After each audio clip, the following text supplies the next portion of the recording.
All right, people. I guess there was an explosive debate on the Lib and Learn podcast. Apparently, I see here that we've got IRI, Soy Pill, our old friend Pisco here, the closeted tanky of this podcast, and then Jessiah of Pondering Politics. And this says 1v4. So I assume that my boy Hutch here is going to be fighting for peace and justice as he always does, as the only like real like liberal with balls on this show apparently, and he's going to be arguing with them that the Democrats and liberal media need to do a better job calling out communists and disavowing movements like the DSA and candidates like Daria Lisa Chevalier. I think that's how you say her name. That's my presumption here, is that Hutch is going to be the one with, reason and sense here, and the rest of them are going to be coping. Pisco is going to be subversive and try and pretend he's a liberal, but then sweep for tankies at every turn like he always does. So let's jump in. Folks, the DSA debate that I had with Jessiah spilled onto the podcast tonight. I am trying to make the case that I don't understand the friendly tone that some liberals in alternative media take when speaking of the DSA and that entire movement, given that their rhetoric is overtly hostile and adversarial with the Democratic Party. I love my podcast co-hosts. They are. And I'm sure they'll get into it, but there's just no excuse, especially for media figures who pretend to be liberal. Like, if you're not calling this out at this point, you're a spineless little bitch. You're a little pussy. That's it. My boys, and I love them, but I disagree with them on this. My name is Hutch. I make videos and put them on the internet. If you guys enjoy this video, click thumbs up. If you guys like the channel, maybe click subscribe and hit the bell notification. But fine, that was their position at the time, that they were saying that like it was moderates who were sweeping in these different places, and now all of a sudden the communists are everywhere. They're lurking behind your school. They're about to take over, and it's like, this is so disproportionate. Oh, look, Pisco, sweeping for communists already 5 seconds into the fucking thing. No, the concern is not that communists are everywhere, they're behind every corner or whatever. The problem is that their movement is growing, and we should stamp them out as soon as possible before the cancer spreads. You don't wait until your cancer is stage 4 before you start treating it. So, yeah. I mean, I think it's like understated and overstated at the same time, depending on who's talking about it. But, how do you figure that? What does that mean? Well, I think it's overstated by people with, MAGA, who calls the entire Democratic Party communist when it very clearly is not. And then it's understated by fucking secret commies like Pisco, who are constantly trying to downplay the threat that they present. Oh, a bad agenda like Fox News. Like, they're going to overstate it for obvious reasons to try to distort perception of the Democratic Party. Yep. And it's understated by, people like yourself. Yes, call him out. Call this fucking tanky scum out. Yes, Hutch. Pisco. Like, I think that this is... What did I say that's understating it? Every word that's ever come out of your mouth when talking about leftists, without exception. Because DSA is an organization basically destroy the Democratic Party. And do you already deny that? I think you just constantly sweep for them and constantly make the argument that liberals shouldn't be combating them. And I don't know if it's because he's audience captured, because his audience is a bunch of snarker tankies, or if it's because he's dating a communist, or if it's just spite based because he hates Destiny. I mean, at this point, I've heard so many arguments about this topic, and I've heard Pisco participate in so many of these arguments, and in every single case, without exception, he is sweeping for these commie fucks, okay? So I don't really care what anyone says. I don't care what Destiny says or what Hutch says about this guy. I think he's a secret tanky, and until I see real evidence otherwise, I'm not saying he's like a fucking snarker or whatever, but he is a tanky. Like, it's so obvious. And I know they're all friends with him, and he throws them their liberal bone from time to time to keep his spot on the show, because the show is called Lib and Learn. But the reality is that this dude does nothing but run cover for communists. So I don't know if you outright deny it, but you don't, it doesn't sound like you talk about them or treat them as they just explicitly present themselves to be. It's like, you're just like, well, they say that stuff, but it's not that big of a deal. And it's like, wow, there's two I don't really want. One is like, what are their true intentions? And two, how much of a threat is it to actually like scuttle the Democratic Party? And one can have the view that many of them maybe they're not a significant threat yet, but they are a growing threat. So, I mean, like, I mean, like, they're going to cost Democrats elections. Like, if El Sayed or whatever in Michigan, if he wins the primary, Michigan, that Senate seat's going to Republicans. So they're already causing like quantifiable damage to the Democratic Party. It's just a matter of stamping it out before it becomes too big to kill.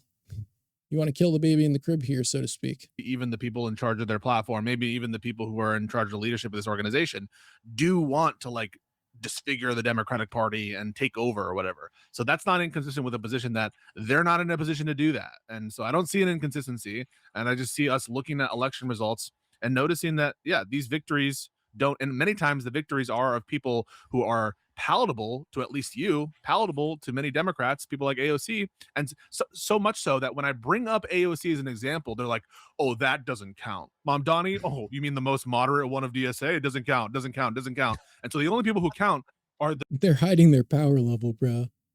Because their true ideology is not palatable to the American people, even in the most blue districts in the country, like where Mamdani holds office. He has to mask up, but then all of his endorsements are fucking psychopaths. So the craziest concentrated like DSA members who I'll grant are insane, but just have no way to get to power. Well, Mamdani, for example, I mean, I don't know, winning a seat in the U.S. House of Representatives, that's not nothing. I mean, their numbers are small, like I said a moment ago, but, you know, Michigan is not a D+30 state. Maine is not a D+30 state. And Mamdani, like, he has for sure, like, optically moderated, but with his endorsements in those New York races, I think he really revealed his hand. And so, you know, they would not have gotten over the finish line without him. Like, you don't have Daria Lisa, you know, serving in the next Congress if he hadn't stepped in and helped her unseat an already progressive seat. And so I don't know. I find that. I mean, I agree that Mamdani was a kingmaker in that respect. The question is one about threat and proportionality. And I also think let's just get things off the table. So any comparison to AOC doesn't matter, right, guys? Everyone in the chat, just discount AOC, even though she's endorsed by the DSA. Even though she's a standard bearer for this wing of the AOC example is so bad because she is explicitly combated rhetorically against the DSA platform, and she has specifically disowned a lot of the DSA's most insane positions. So AOC is closer to a progressive, in my opinion, than a democratic socialist, but her association still hurts her for sure. She's maybe she's a dues paid member. I don't know. I actually don't know if she's an official member, but she certainly she's at odds with them. She is. Yeah, I was going to say half of them don't even like her, right? So let's just get her off the table. She's not far left enough for most of these fucking commie pieces of shit. So so AOC doesn't count when we're doing this analysis. Got it. Don't bring up AOC. The way you can tell Pisco's bad faith by the way he talks, dude. Okay, got it. AOC does. When we're talking about democratic socialists, we don't get to count the one that you like. Well, yeah, we like her because she's not a fucking socialist. Like, what? Because she moderated. Daria Lisa. Next up, so Mamdani. Wait. So let's just go through them. Does Mamdani count as part of our analysis for the tanky takeover? One of the more popular Democratic figures right now. He's an early symptom of it for sure. I didn't have anything bad to say about Mamdani up until he endorsed a bunch of fucking psychopaths, which kind of reveals his true intentions. So just because he's hiding his power level I'm pretty confident that these, city operated grocery stores are going to be a massive failure. I'd be happy to be proved wrong, honestly, but those endorsements he did for those New York state races were really harmful to my perception of him. Among the base, does he count? I mean, definitely. I think he definitely counts, but I'm not talking about like his obvious, hiding of power level moderation thing that he's doing. I'm talking about what, his direct influence in those races. God, I love Hutch, dude. We're like this, dude. We're like this mentally. He was one of the first YouTubers I ever watched when I was like 10 years old. So we're like this, bro. I'm in his brain. Jesus Christ. Put those candidates over the finish line. So, I don't know. That did make me you're palatable with. So let's go through them. Is Landers? Landers is not DSA. Landers is not DSA. Okay, I know he's not DSA. Is he someone who you have a problem with? No, I don't have a problem with him. So throw him out. So AOC's thrown out. Brad Landers thrown out. It's not throwing people out. It's drawing a line. Like, how does it? Well, I know why he doesn't comprehend it. It's because he's a closeted fucking commie pig. But Mamdani only to the extent that he's supporting candidates, but not Lander. Now we have Valdez. Okay, in virtue of what is she part of this? She's representative of DSA. Yes, like she's in line with the organization and their stated national platform. Her and Daria Liza, those are the two candidates. So now our population sample size is of 2, right? No. I'm not thinking about just the politicians, though, Pisco. I'm thinking about the entire organization. I'm thinking about the fact that they passed a national platform. I know that's fine, but I just want to get on the table. Who are the politicians who we're worried about the takeover coming from? So is it just those 2? I'm not talking about individual politicians, so Pisco. I'm talking about the whole org. I'm talking about the whole org. I'm talking about their potential to. So we're not talking about politicians. We're only talking about the organization. No, I said I'm not just talking about politicians. Okay, so you want to? He's like desperately trying to find a way to. God, dude, it's so triggering listening to this guy fucking debate pedo his way through these conversations. Oh my God, he's trying to like box Hutch into some specific corner that he can pick apart instead of just listening to what he's saying. The conversation is just like AOC and Mamdani, but it's not just about them. I'm literally not. I'm just trying to put on the table who are the politicians that are in the set. So to what end, Pisco? Like, what are you trying to say, that it's too small? Like it's a movement. Like this is what I was getting at. Voters are voting for these people in safe blue districts, and if they get influence, and maybe they do moderate and hide some of the positions that they know are less palatable because they get smart. I don't know if AOC is like mask on, but if they do, and then Hutch is worried about these people like taking over and putting some of the stupider policies in place that could destroy the Democrats or literally abolish the military, like, yeah, it's not just who's the people that won in the last 3 months. This is the point I'm trying to make. The smaller you make the set of politicians who are part of this problematic set that are showing the true hand of the Democrat being influenced or whatever, that are part of the dependent variable of politicians who are included here, we've survived these types. We've survived Jamal Bowman. Is there any reason to think Jamal Bowman and Daria Liza, you're going to treat them significantly differently? These are people who, like, Jamal Bowman endorsed Daria Liza. That's a question. Jamal Bowman, Daria Liza. What about Jamal Bowman? We survived him, so therefore yes, I shouldn't like worry about these people. I don't know. I don't think that's a great. I think that's a great. That's a straw man. Okay. That's a straw man. I never said don't worry about these people. The question is one about proportionality. Debate pedo in action, bro. Holy fuck! It is so painful sometimes to listen. I don't know why I torture myself like this. Jesus fucking Christ, man. We've survived. We survived Donald Trump, so should you really be concerned about Donald Trump Jr. or JD Vance? Okay, bro. I just think it's not proportional, the amount of time and consternation that's being spent, like worrying about our party being taken over by tankies. It's not occurring. Sweep. Don't focus on the tankies. Ignore them. Look over here. Look at MAGA. Like, yeah, we've been doing that for a decade, bro. But like, there's an argument to even be made here that the DSA type characters that are trying to infiltrate the Democratic Party are a greater threat to the Democratic Party at this point, because they're trying to destroy it from the inside. And then you have people like IRI, no offense, I like IRI 99.9% of the time, or Jessiah, Pondering Politics, who's not in this conversation. It looks like he joins later. I like both of these people, but they're too spineless to call it out. And then you have people pretending to be liberals like Pisco, who are like, wolves in sheep's clothing, who are then telling you to ignore them. Don't call them out, even though they spend 100% of their energy and their efforts and their time attacking liberals, not MAGA. Socialists don't talk about MAGA. They talk about liberals. They talk about the Democratic Party. So, like, you have people like Pisco telling you to not pay any attention to them and sweep it under the rug, ignore them. Don't worry about them. We've survived them. Why are we spending so much energy talking about these people who spend all their energy talking about us? Like, yeah, long term, it's a greater threat, honestly, because MAGA's going to fail within the next couple of years, whereas the socialism shit is still growing. And it would be better to stamp out this cancer that we're dealing with on the left rather than just ignore it and pretend it's not there and that it's not growing. That's what I'm saying.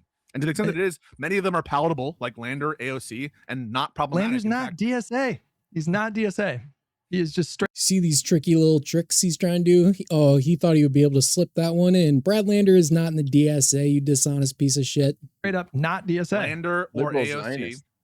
Whoever you want to say, as the candidates, you might say that Lander doesn't count, AOC doesn't count. That's great. What do you? And so Pisco, Lander is not DSA. He doesn't count because it's not what Hutch is talking about, you thick fucking... Oh, I hate him. I don't know why he gets so much charity from... Well, I know why. It's because liberals are pussies. And they can't call out obvious bullshit like commie propaganda. But He was not endorsed by I DSA. know He is not a that, DSA Hutch. member. So why are we I know including that, him? Hutch. So Yeah. so in terms of the problematic actions, it is just limited to DSA endorsed candidates, correct?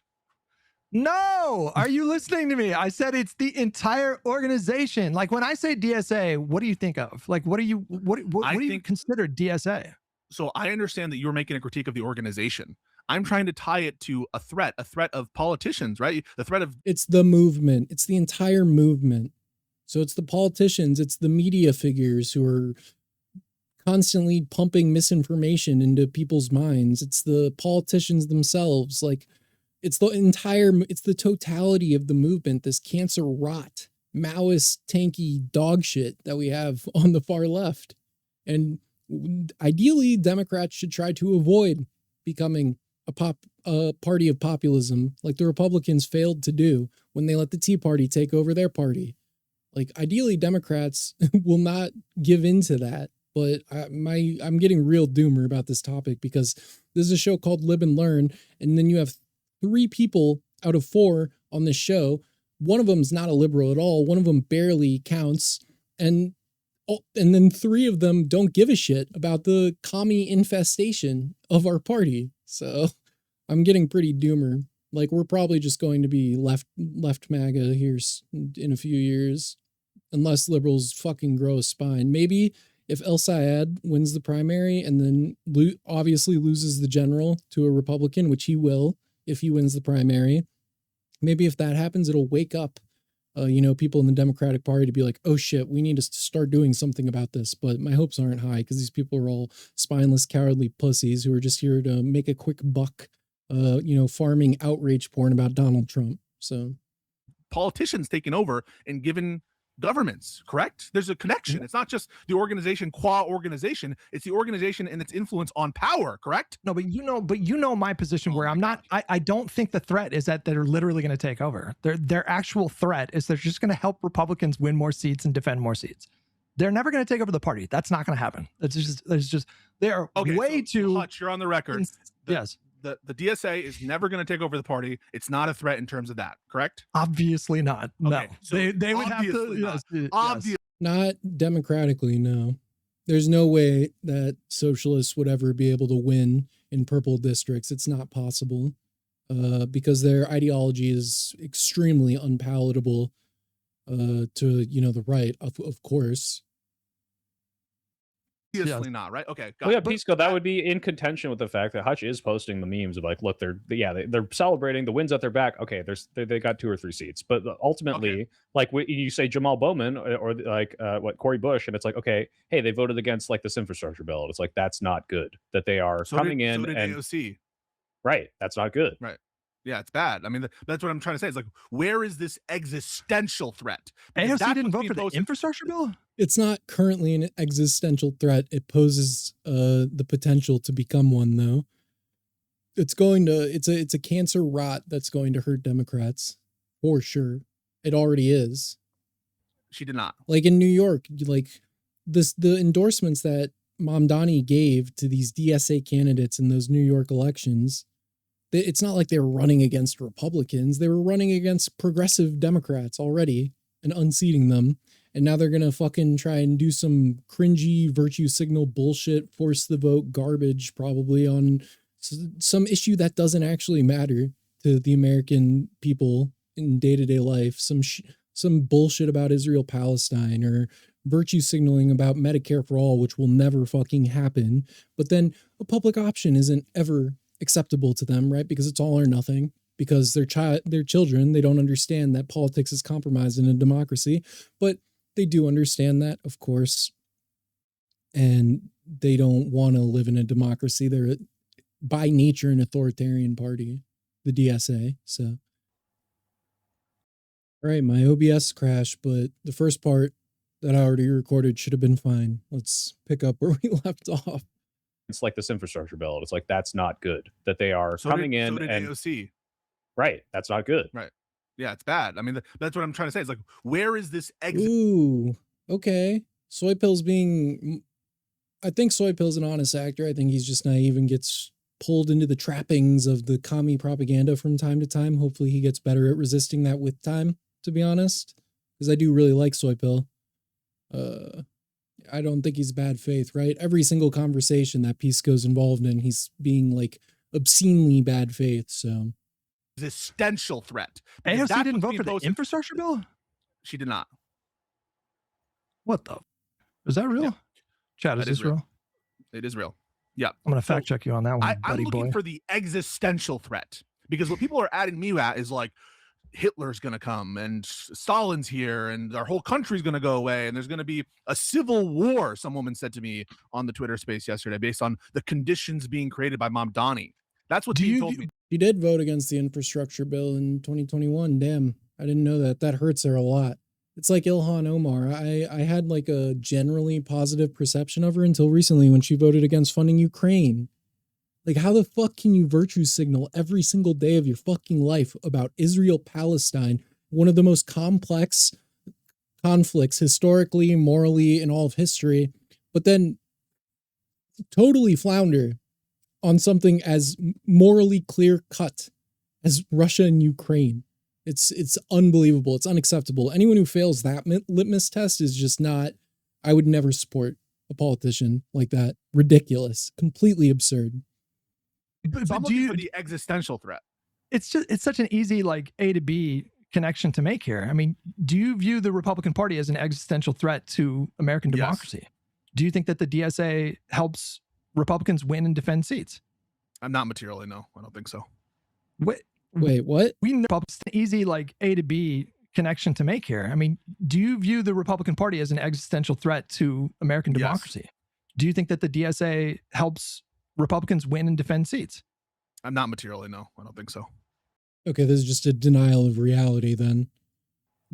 We know for a fact they're competing in non-Republican areas, as you just stated, as everyone is pointed to.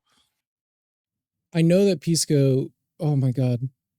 I'll just let Hutch do it. No, but all the defund stuff and all that stuff in 2020, we lost seats in 2020. We lost House seats. In the same cycle that we picked up two Senate seats, claimed a 50-50 majority and won the presidency. Like, why do you think we lost seats that cycle?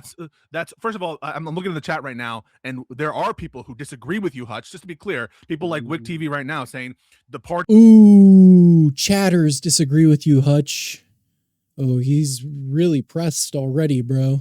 If he's talking about people in the chat, he is going to turn illiberal. And just to be clear, you think, I want to have it on the record, you think that's crazy, right? You think Wick is crazy? I told Wick, wait, can you just answer the question? So Wick is crazy. Why are you doing a gotcha? Pisco, calm down. Yeah, bro, why are you so fucking mad? Is it maybe because you're a fucking closeted commie piece of shit and you're getting called out on your dog shit fucking propaganda talking points, maybe? Face like I think this is crazy. They're not going to take over the party. I just want it on the record. It's on the record, bro. It's already on the record. Yes, I disagree with Wick. I disagree with Wick. I want to formulate it this way. When Wick says the party is in danger of turning illiberal, that's crazy, right? I've told him this to his face on his stream. Yes. This is not. That's crazy. It's not. I mean, like, I don't think it's as crazy as even Hutch is saying, but it's not like an imminent threat. No.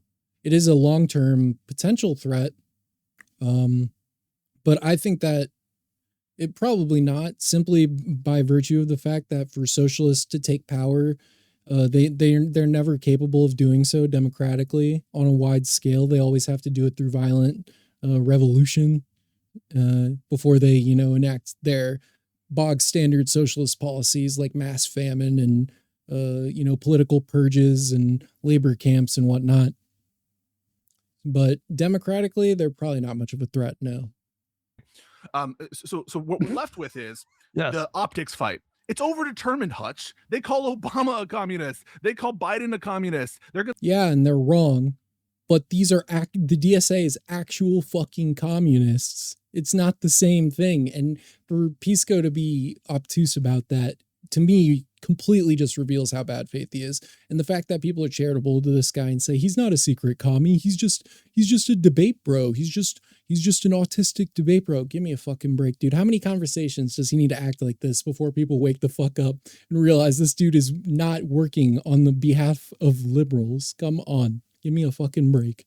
they're gonna spin no matter what. That's all overdetermined. But maybe on the margin, they're actual communists. That's the difference. Like, it's actually true this time. Like, when they tried to smear the Democratic Party as like a communist institution that wants to kill God and the nuclear family and all that, it was obvious bullshit for decades.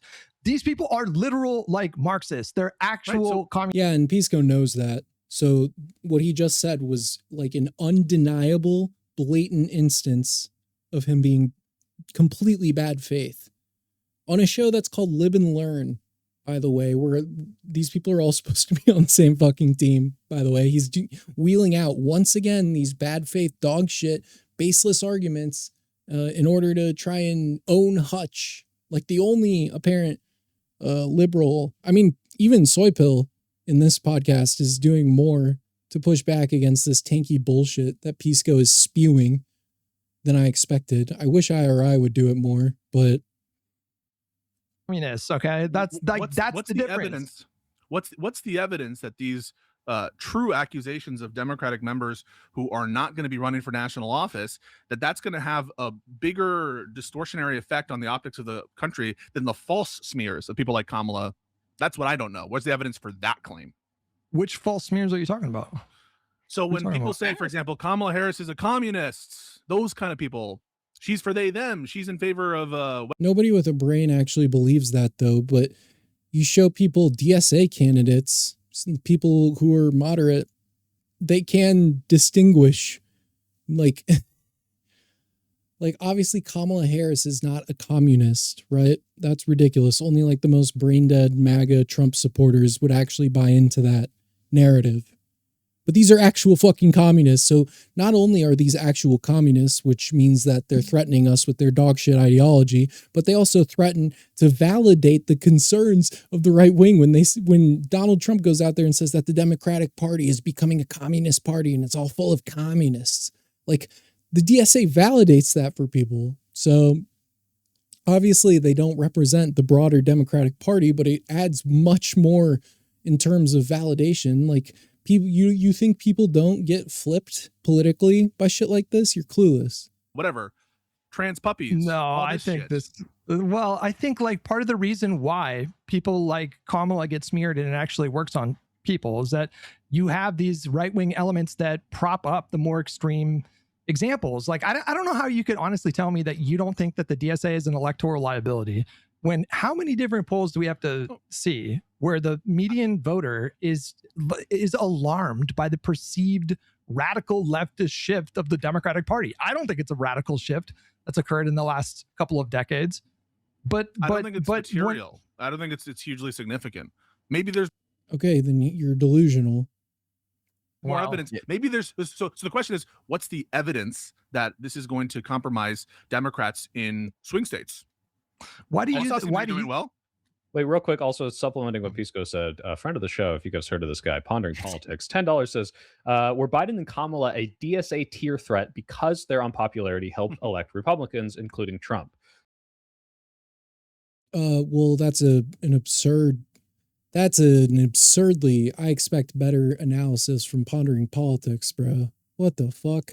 That is an absurdly stupid comparison because Biden was the most popular candidate in human history. He got more votes in 2020 than any candidate in any election in human history has ever gotten. So that is just an absurd comparison.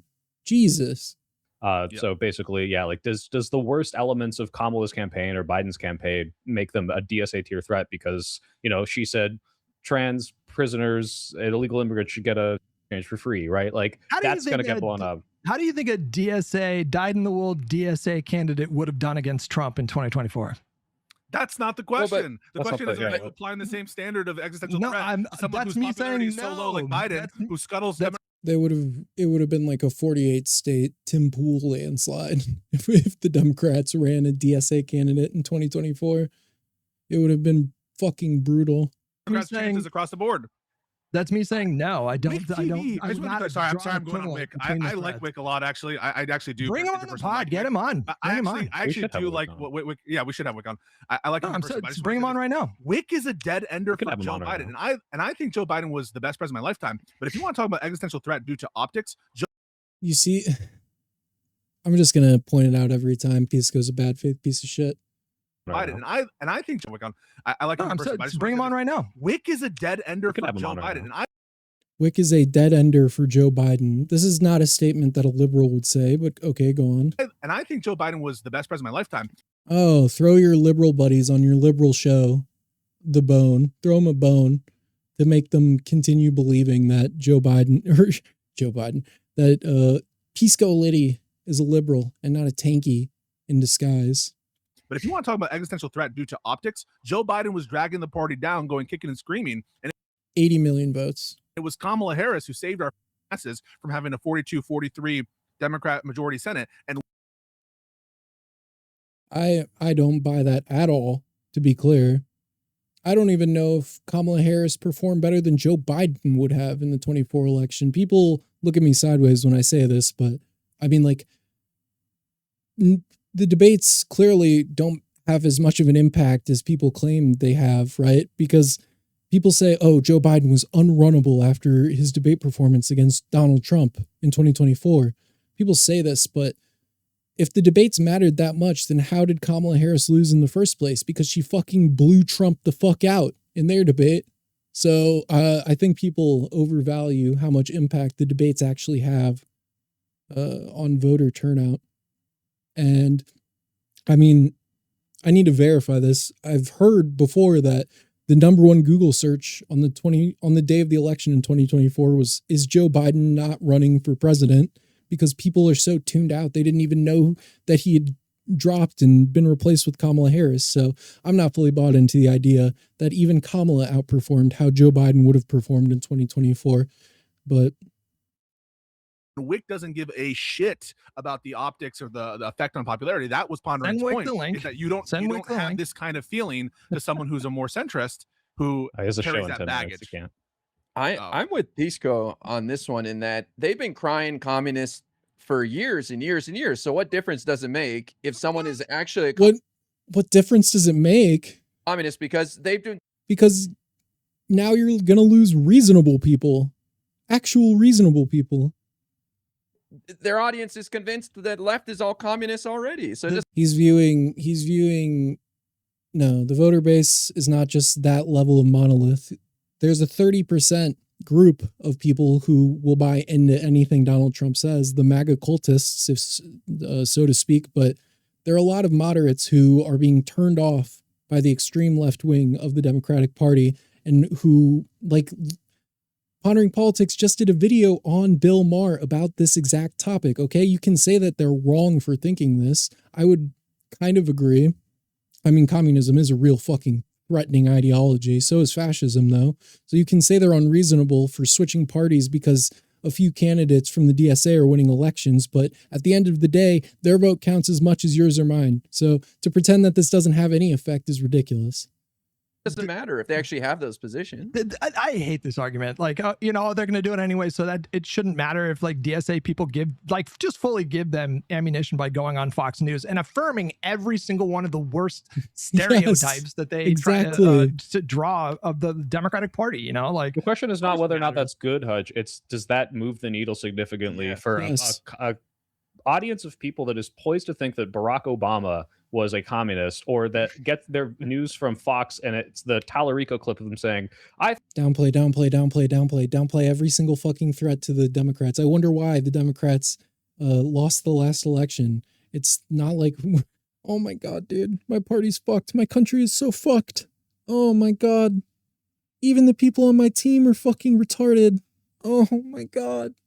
I think our country should be like a front porch. Trans. It should have, a door with no lock, and then or something or whatever. They cut it off before he even finishes his thing, or they make an AI video of him saying, yeah, I want all kids to be trans, right? Like, what is this going to do to significantly change the voter base? And is there polling that shows that when these people are blown up, that the independents and the left or the right wingers are going to be voting more and be scared of this stuff? Like, that's what we need to see to say, and that's why they're as much of a threat. Or like, is AOC a threat just for existing in this party? Is Joe Biden not dropping out more of a threat than DSA candidates? Like, that's what Josiah is getting at with this question.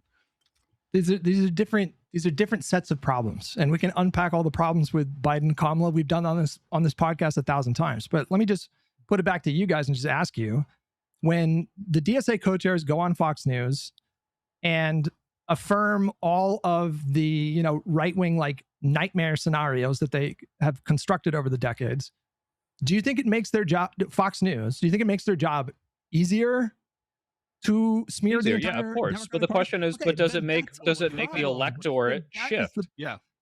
That's the question. I think it does. I don't know how to quantify that. That's what I'm looking for the that. Well, how do I prove that though? How do I prove that to you? I mean, like if I wanted to prove that, doesn't mean that you don't have a burden. Yeah, well, so Hutch, like an example, one of the chatters, this might have been Ben, was saying if the New York primary cycle, when this blew up and Daria Lisa is getting all this media attention, you could see a bump in polls from independents and right wingers wanting to vote against stuff like that, or opinion polling on the perception of socialism. Like, these would be things where you could quantify this, or maybe even exit polling on, hey, why did you vote for this candidate? It's like, oh, I saw Daria Lisa on Fox News. Like, there are ways to quantify this. Maybe it hasn't happened yet, but it's not impossible. Josiah has joined. Wait a minute. I don't think Hutch has to prove anything. He can have that opinion. Wait a minute. No, but I mean, if you want to point to data sets, we know for a fact that like the median voter in this country has, by like a 16 point shift, moved more towards the view that the Democratic Party has become too extreme. I don't think that's true. I don't. But wasn't that before the DSA? No, but you guys don't think that having these like elements with it's not just the DSA, it's the movement that the DSA currently represents, but it goes all the way back to, Bernie Sanders' election run in 2016 at least. So it doesn't matter if it was before the DSA, like the rise of the populist far left in general is what is making people feel this way. The DSA is just the current representation of that movement.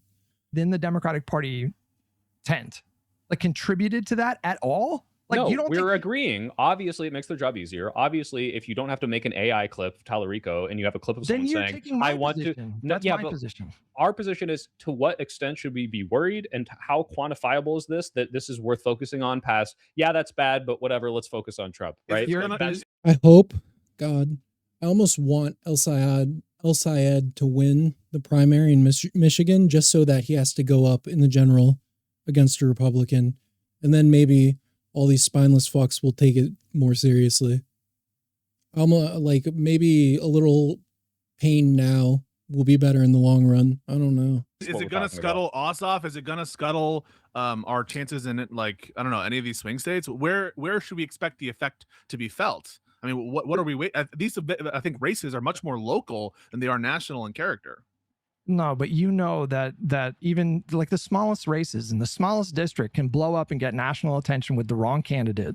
And it makes the job more difficult if you're a Democrat that's making the case to flip the Congress. Ossoff is able to use them as a. Why are you asking me to explain something that you know to be true? Don't because he's a bad faith commie propagandist, Hutch. And one day you'll wake up to it. One day, Hutch and IRI and Jessiah and Soy Pill even maybe will all wake up and realize that Pisco is a bad faith actor who is in this show and on this panel and pretending to be a liberal in order to do the bidding of commie pigs. That's why he's here. And one day these guys will stop being blinded by their friendship with the guy and they will wake up to it, I believe. This game with me. I'm not convinced. I'm not convinced that it will make the Plattner stuff. The Plattner stuff. Do you think that hurt Democrats? The Plattner stuff. Yeah. So yes, okay. So then you understand. You understand that certain candidates can be a liability to the party, and it extends beyond the state or the district that they're running in. I agree. Yes. Yes. If that Plattner story had leaked a month later, the Democrats would have been fucked in Maine. They would have had no chance. He would have been locked in as the candidate, and he would have lost to Susan Collins.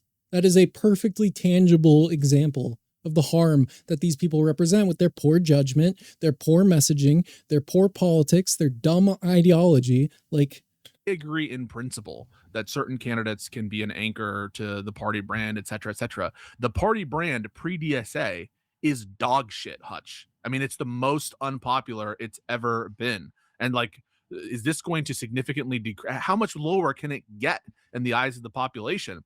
So in terms of national brand, we're not in a good place anyway. I know. Actually, yeah, Pisco, that would be a just good lean metric, into right? it. Well, Let's no, just Hutch, that's a lean good into metric. it. Like we can see how does the Democratic Party as a whole poll, and it has not been doing well, and this is pre like DSA candidates winning. Does it get worse afterwards? the party's not polling well, so let's just invite a bunch of fucking Maoists in to take over. Like, what is the logical train of thought here? That makes no sense. Like, if the party is polling bad, then it's because of a messaging problem. It's not because of an ideological issue. Or if the ideological issue exists, like Hutch has said over and over, it's the fact that people perceive that the Democrats have moved too far left. Not that, like, the solution is the most radical prison abolitionist, defund the Department of Defense candidates imaginable. That's the solution here. Come on, dude. There's no logic. There's no logic in these thoughts. They're just, I mean, Words does it get? I don't know. It's for each of these guys, it's different. Obviously, Pisco's bad faith. Soy Pill is either coping or he's bought into commie propaganda, or more realistically, he probably just doesn't understand how actually fucking harmful communism is, and he's more favorable to it as an ideology than he should be. And then IRI and Jessiah are just so fucking locked in on talking about Trump every single day for as long as they can milk Trump's fucking teats for outrage porn for their YouTube channels. But Better, like these are one of many metrics you could use, and I'm not writing off the idea that this is like, I've literally made videos on like, holy shit, stop becoming the Republican straw man, you're making our jobs harder. But to what degree? That's all we're asking, is like, obviously this is going to shift the needle, but how much? This is gaslighting is what's happening to Hutch right now. Hutch is perceiving a very clear, obvious, easy to spot, easy to identify threat to the party. And everyone around him is telling him, bro, it's not a big deal, when it clearly is. And we already have tangible evidence to support the idea that it is. Like, and we're fighting on both You're asking ends. a question that is. And the Democrats have the ability right now to stamp out this threat. And the threat, as it continues to grow, becomes harder and harder to stamp out, and then eventually impossible to stamp out. And then it's just a cancer stuck to your party. Like, how long do you think it's going to take Republicans to stamp out populism on the right? Will it ever even happen? Probably not. Literally unquantifiable. I gave you a metric, and you said, no, it's not quantifiable. It's polling for the Democratic Party. That's a metric. And by the way, but you understand, like, you can have an intuition about it, Hutch, but you're on no ground. But it's not intuition. Our intuition. It's not an intuition. So, okay, it's not intuition. It's just I can't give you a precise like quantity. I can't tell you exactly. It's an undeniable fact that these people hurt Democrats electorally. That's not up for debate. It's not an intuition. Like it's going to cause this many votes, but we know for a fact, just like we know it has been firmly established that a big part of the reason why the Democratic Party brand is so shit right now is because of the perception that it's too extreme, it's too left wing. And you're over here asking me like, well, I don't really see how, like a candidate, like Daria Lisa is going to materially impact the party. It's like, it's not quantifiable. Materially, it must be quantifiable to some degree, right? Like we can look. You would have to poll every single individual voter. Like, yeah, it is technically quantifiable. Like, it, again, I'll use the same example again. If Graham Plattner, if that story about him raping a woman had come out a month later, the Democrats would have been fucked in Maine. Now Democrats, because they put in generic Democrat in his place, have a better chance of winning. A better chance of winning than they did even before that story dropped. Look at that. But I just we can look at these things and we can measure them. And if we're getting and we have exit polling on why people are voting this way, if like we know it's the Democratic Party doesn't have a message or they're viewed as too far left. Like we know this because of polling, Hutch. It's not just vibes. So we all agree, obviously, this is bad optics. And just to extend on this Graham Plattner thing a little bit, it's such an interesting case study in how populists are fucking idiots with completely terrible judgment, right? Like, populism opens the door for people like Donald Trump and people like Graham Plattner, people who are here to con you, people like Hassan Piker, people who are here to take advantage of you using collectivist language to fool your fucking monkey brain into thinking they have your best interest in mind. It's ripe for fucking con men to come in. Like, what degree does it matter? We can quantify this. Maybe we can't today. We didn't prepare for a debate, but there's got to be something that we can use to say, oh, holy shit. Like, Democratic generic party is going down right now after this surge in DSA wins. So I'm fine with you if you want to say, this is my suspicion, this is what I think will happen. But then people aren't on the right, I think, epistemic ground to say your intuition, your suspicion, which my reversion to the mean is this kind of shit isn't going to affect the national character of races. My, like, I don't know, steady principle is it's the economy, stupid. It's the like general character of whatever electorate you're talking about. It's these kind of broader things that aren't as, it's not about whether Mamdani is the mayor in fucking New York. That's my position. And I don't think that people who criticize that view think like, I don't really think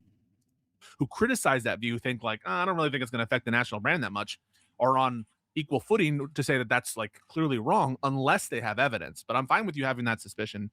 I just don't think that it's like you can say, I just want to stipulate before I come in here and kick Hutch in the balls is that actually I agree with him in the sense that like this DSA clip that's circulating, I think that it certainly will not help. It will have some sort of deleterious impact, especially as Fox News signal boosts it. I don't know if it will be outcome determinative, but we don't need to add anything to, given the margin of error in even the House of Representatives and certainly the Senate, we don't need to make a very difficult challenge, that much worse. So I agree with Hutch that my intuition as well is that this is not going to help. But, to the extent that we're not litigating the policy platform here, we're just talking about the electoral consequences of DSA or the negativity that DSA brings. I'm just curious if we're consistent in our standard. I mean, everybody agrees here that the National Democratic Party brand, as represented by the likes of Joe Biden and Hakeem Jeffries and others, quote unquote, establishment Democrats, we would all agree that the brand is pretty bad, right? Yeah, of course. Yeah, of course. Do you regard Hakeem Jeffries, Joe Biden, Kamala Harris? We can go through name by name. The brand of Democrats is bad, but the brand of Republicans is equally bad. So, I mean, like, I don't know how much that really tells us. Like, no political party is popular right now because of hyperpolarization.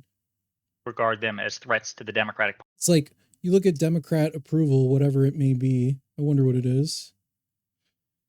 Democrat approval.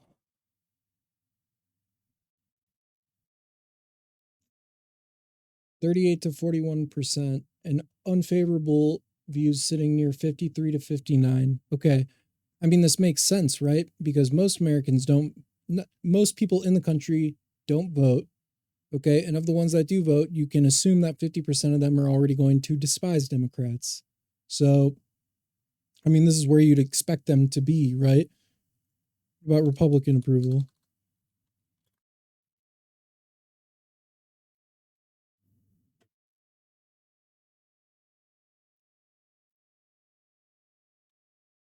Of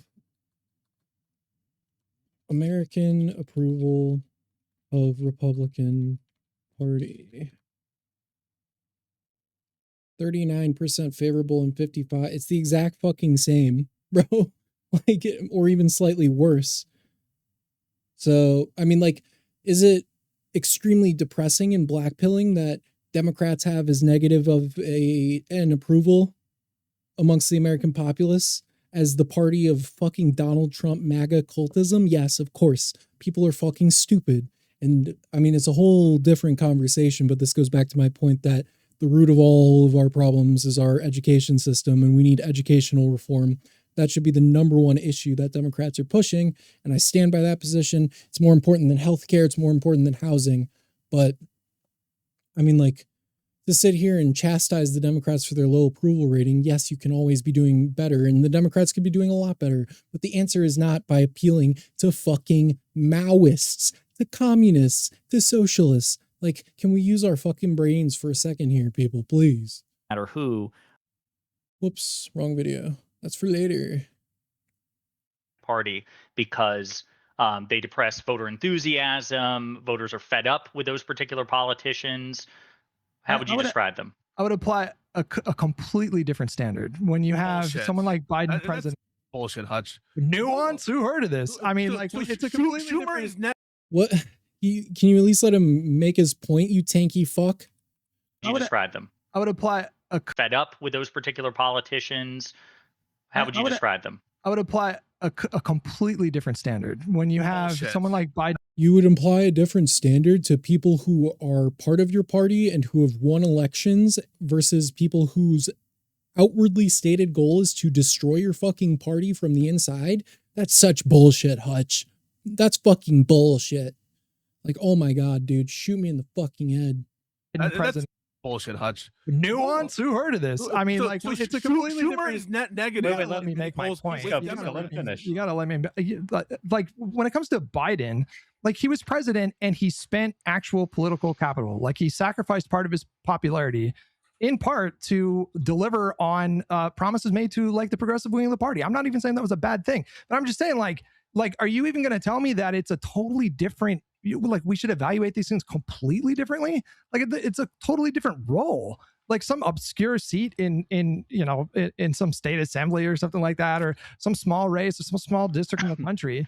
Like, how much of a lie thing? It's like, it only matters when it's these sneaky little people and over there. But no, downplay sweep for communists. This dude is a fucking bad faith communist, propagandist, insurgent pig. Stop inviting him to liberal spaces. He's not a liberal. Pisco's not a liberal. Pisco's a fucking whatever. We need a term for glowy.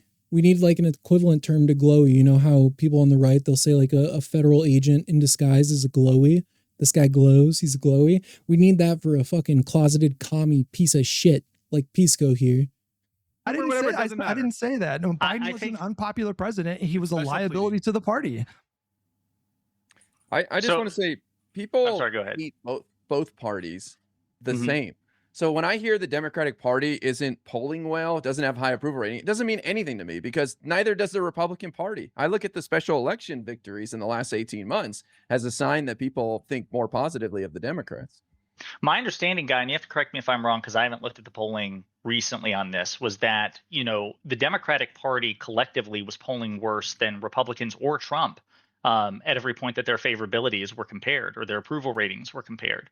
Yeah, but by how much? We're talking single digits, it's nothing. It's yeah, no, the only reason I bring this up is because, again, I totally concede, what Hutch was arguing with respect to the specifics of the policy platform. But what perked my ears up is this idea that, well, the DSA is a threat to take seriously because they could cost us elections. They could make it more likely for Republicans to win.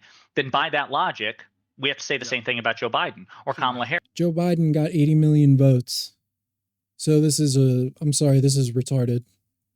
Or Hakeem Jeffries or Chuck Schumer. And I don't think Hutch would do that. And Hutch would appeal to, well, they do other things. But that's besides the point. You can say, okay, yes. Biden more than the others. How much is the median voter thinking about Hakeem Jeffries or Chuck Schumer?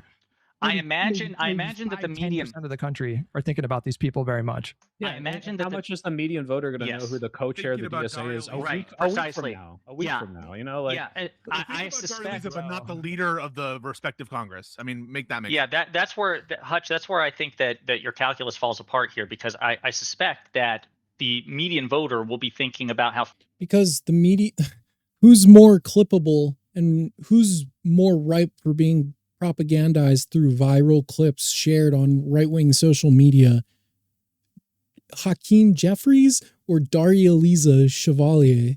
It's so fucking obvious that it's the latter. This is cope analysis at best from Jessiah here. Fed up they are with the Democratic establishment more than they will about the DSA. I mean, they're fed up with the Democratic establishment. So what we should do is we should just infinitely let commies who want to abolish prisons, defund the Department of Defense, defund the police, like this is unserious, dude. Oh yeah, what DSA platform? Let's pull this up real quick. Let's just pull it up real quick. Where is it?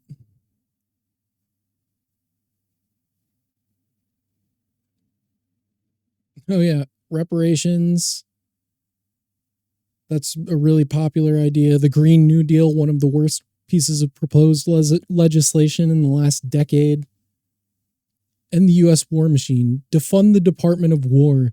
End all foreign wars and close overseas military bases. Oh yeah, this will go over real well with the American populace, with the American voting populace. I'm sure, bro. Real well. Like, Jesus Christ, man. This is so unserious. I agree with Guy here. We're like, I don't really know how much the polls matter to right now when you look at the actual election results. The people, they're like the Democratic Party brand tank because they're losers. They lost to Donald Trump for a second time after January 6th, after his nightmaric presidency during the first term. And people don't like losers. And it's that simple. And so there's an internal revolt within the party.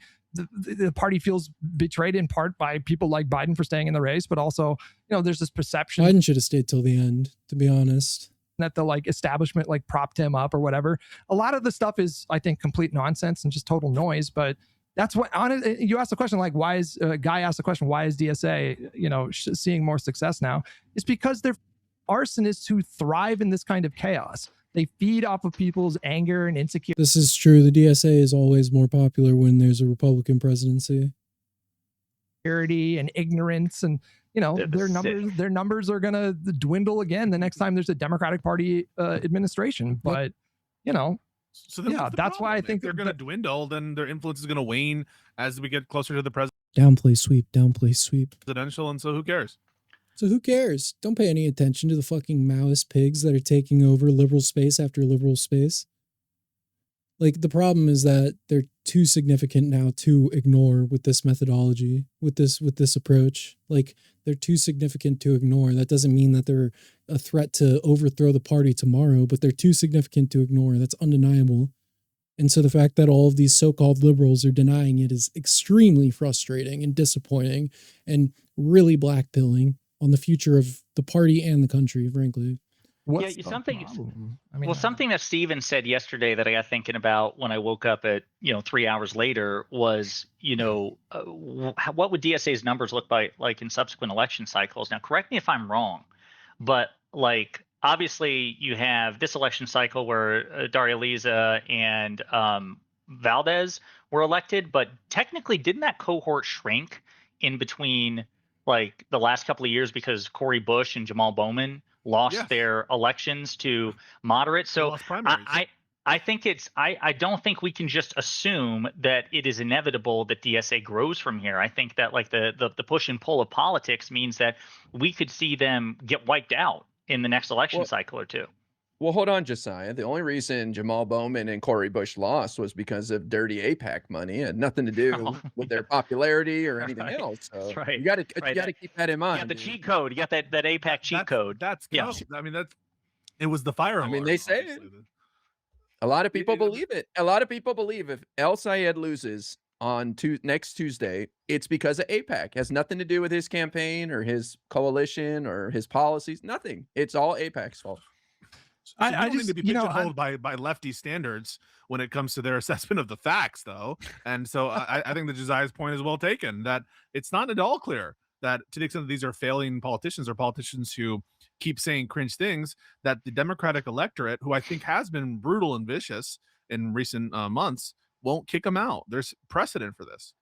And even to the people in chat who are saying, well, they lost because of X, Y, and Z reason. Who gives a they lost? The point is this idea that, my God, if we don't strike the final death blow to DSA, their numbers are going to double, triple, quadruple. That's This is gaslighting. This is actual gaslighting that I'm witnessing. And it's also. Do you think that if they win elections, they won't pick up steam? What world are we living? What is this fucking analysis? This is no reasonable person has this analysis unless their mind is poisoned on this topic somehow, which I mean, clearly Josiah's is, right? Obviously Pisco's bad faith, but. So just not proven by recent electoral history. You have no evidence that that's the case. It just for me, it strains credulity to to hear you guys say, well, I don't really see what the problem is when you're talking about, you know, a movement. It's like, how many steps along this road do we need to get before they do take it seriously as a threat? How many races do they need to win? How much steam do they need to pick up? How many, moderate Democrats need to have their elections tanked by some bullshit perception that the entire party has become communist? Like first it was Bernie Sanders, right? And Bernie Sanders was a sock dem, and then it was AOC and she was a dem sock, and then it's Mamdani, and then it's Daria Liza Chevalier. It's like, we're heading in a certain direction here, right?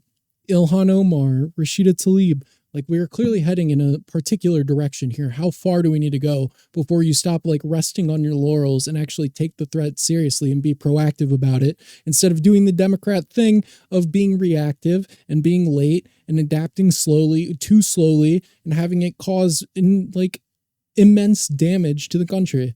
How far do we have to go down this path before these liberal pussies grow a fucking spine and do something? I don't know. Maybe never, honestly. Pretty soon they'll have a fucking hammer and sickle as their logo.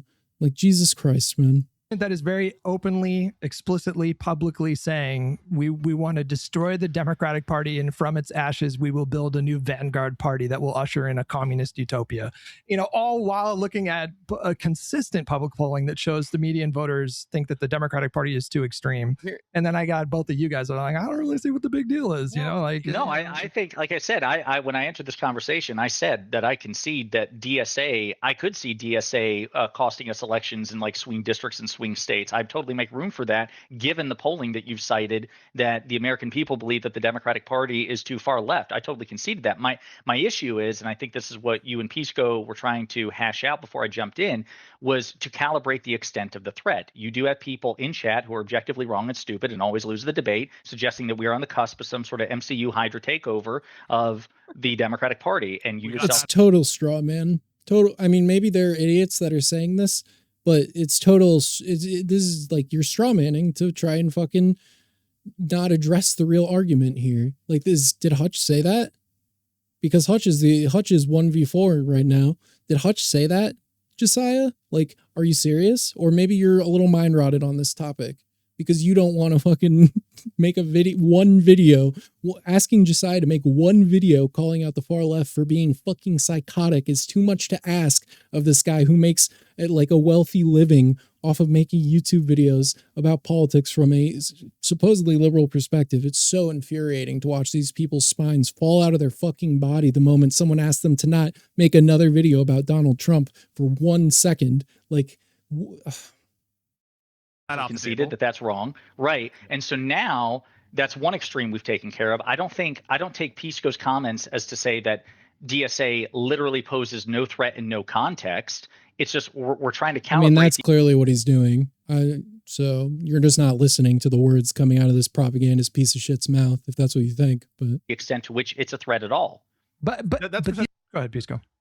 I was going to say that that's correct. I think that if I'm going to be convinced that someone, for example, like Mark Kelly or John Ossoff are going to be sandbagged by these candidates, I'd like to see some evidence of that. If anything, I think Ossoff, he just had an interview, right, where he's making a contrast with some of these DSA types. And they're like, do you believe in abolish this? No. Do you believe in? I think that was actually old, right, Pisco? Wasn't that not recent? Or am I? That was from 2020. Okay, fine, but he can do things like that. Mark Kelly can do things like that. We have examples, for example, like Tom Swazi and others who are able to appeal. And now, listen, I have my problems with Swazi and other these individuals. That's true, but it's not clear to me that it's going to sandbag these candidates in swing districts. And unless there's evidence for that, it obviously can cause other problems. And if there really were some Hydra takeover event that we're on the cusp of having, that would present its own set of challenges. And I would concede that that's a harm. But it's just like, to me, I'm not convinced that that's going to happen. I don't think that Ossoff is going to be sandbagged.